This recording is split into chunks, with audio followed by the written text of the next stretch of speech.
বন্ধুরা, আশা করি সবাই ভালো আছেন। তো বন্ধুরা, এখন যে ছবিটার বিষয়ে কথা বলা সেটা যে মিঠুন চক্রবর্তীর আপকামিং সিনেমা বলা যায়। তবে সেই সিনেমাটা এখন হয়তো আসবে না, 2-3 বছর সময় লাগবে আসতে। ছবিটার নাম কি হয়েছে সেটাও কোনো রকম কোনো ঠিক হয়নি। তবে ছবিটা যে পরিচালক তিনি যে মিঠুন চক্রবর্তীর সাথে কোলাবোরেশন করছেন, এটা শুনে আমি খুব খুশি। তার কারণ তিনি খুব ভালো মানের একজন পরিচালক, যার নাম হচ্ছে মনস মুকুল পাল। মনোজ মুকুল পাল এর আগে একটা ছবি করেছিল যেটার নাম হচ্ছে সহজ পাঠের গপ্প, এবং সেই ছবিটা দিয়ে মোটামুটি ধরে রাখেন পুরো একটা বিরাট বড় আলোচনায় বা চর্চায় তিনি ছিলেন, এবং তিনি সম্ভবত ন্যাশনাল অ্যাওয়ার্ডও কিন্তু পেয়েছেন।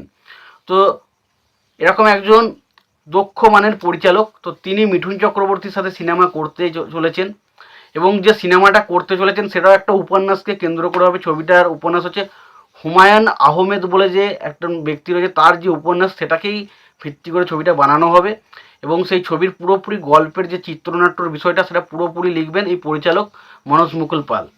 এবং এই ছবির জন্য হিরো হিসাবে তিনি চেয়েছেন মিঠুন চক্রবর্তীকে, এবং তার বিপরীতে তিনি চেয়েছেন বাংলাদেশের নায়িকা আফসিন মিমোকে তিনি চেয়েছেন। তো আফসিন মিমো এবং মিঠুন চক্রবর্তী এই যে কম্বিনেশনটা দেখার মতো হবে, কারণ আফসিন মিমো তিনি কিন্তু খুব ভালো মানের একজন নায়িকা, খুব ভালো মানের একজন অভিনেতা বলা যায়, অভিনেত্রী তিনি বাংলাদেশের খুবই ভালো একজন অভিনেত্রী।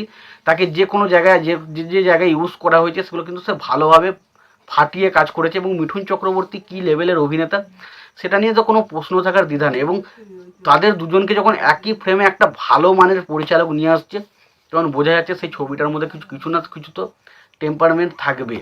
তো দেখা যাক ছবিটা কবে হয়, এবং এই ছবিটা নিয়ে তিনি কিন্তু খুবই আশাবাদী, এবং তিনি এই বিষয়টার গল্প সব লিখছেন, এবং তিনি গল্পের পাশাপাশি এই ছবির বেশ কিছু শুটিংয়ের দৃশ্য তিনি বাংলাদেশে করতে চলেছেন। তাই তিনি বাংলাদেশে এসে বিভিন্ন জায়গায় বিভিন্ন রকম লোকেশন দেখছেন, এবং সেখানে সেই যে গল্পের সাথে যে সিচুয়েশন, যে বিষয়বস্তু সেগুলো তিনি ভালোভাবে দেখার চেষ্টা করছেন। এবং পাশাপাশি তিনি এখানে এসে এই ছবির যে নায়িকা আফসিন মিমোর সাথেও তিনি যে এই যে বিষয়টা, এই বিষয়ে কিন্তু কথাবার্তা সেরে ফেলছেন। তো দেখা যাক শেষ পর্যন্ত মিঠুন চক্রবর্তী এবং আফসিন মিমোর এই জুটিটাকে আমরা দেখতে পাই কিনা, এবং সহজ পাঠের গপ্প এই যে পরিচালক যার নাম হচ্ছে মনস মুকুল পাল, তো তার সাথে মিঠুন চক্রবর্তীর কোনো সিনেমা আসে কিনা সেটাই দেখার মতো বিষয় হবে। যদি আসে আমি তো প্রচণ্ড খুশি হব। তো সত্য কথা বলতে মিঠুন চক্রবর্তীর এখন আপকামিং লাইন আপগুলোর মধ্যে সন্তান আসতে চলেছে, এরপর সীমান ভার্সেস শ্রীমতী আসতে চলেছে, আরও কয়েকটা সিনেমা আসছে, এই মুহূর্তে আমার নাম মনে পড়ছে না, বাট একটা আসতে চলেছে প্রভাসের সাথে, যেটার নাম হচ্ছে ফৌজি, ওই সিনেমাটা আসতে চলেছে। তো এরকমভাবে কয়েকটা সিনেমা মিঠুনের হাতেও কিন্তু রয়েছে, সেগুলো করবে, তারপরে হয়তো মিঠুন চক্রবর্তী এই সিনেমাটার হাতে কাজ ধরবে। তো দেখা যাক শেষ পর্যন্ত কবে থেকে এই সিনেমার শুটিং স্টার্ট হয়। তবে এই ছবিটা যখনই আসবে, ছবিটা কিন্তু বক্স অফিসে কেমন কালেকশন করবে জানি না, তবে ছবিটা কিন্তু ক্রিটিক্যালি খুব মানুষ পছন্দ করবে, এটা আশা করা যায়। তো তোমাদের এই বিষয়টা নিয়ে কি মতামত তোমরা জানিও। তোমাদের যদি ভিডিওটি ভালো লেগে থাকে লাইক কমেন্ট শেয়ার করে দিও। চ্যানেলটা নতুন হয়ে থাকলে অবশ্যই তোমরা চ্যানেলটা সাবস্ক্রাইব করে নিয়ে পাশে বেল আইকনটা অবশ্যই প্রেস করে দিও। ভালো থেকে সুস্থ থেকে দেখা হচ্ছে পরবর্তীতে।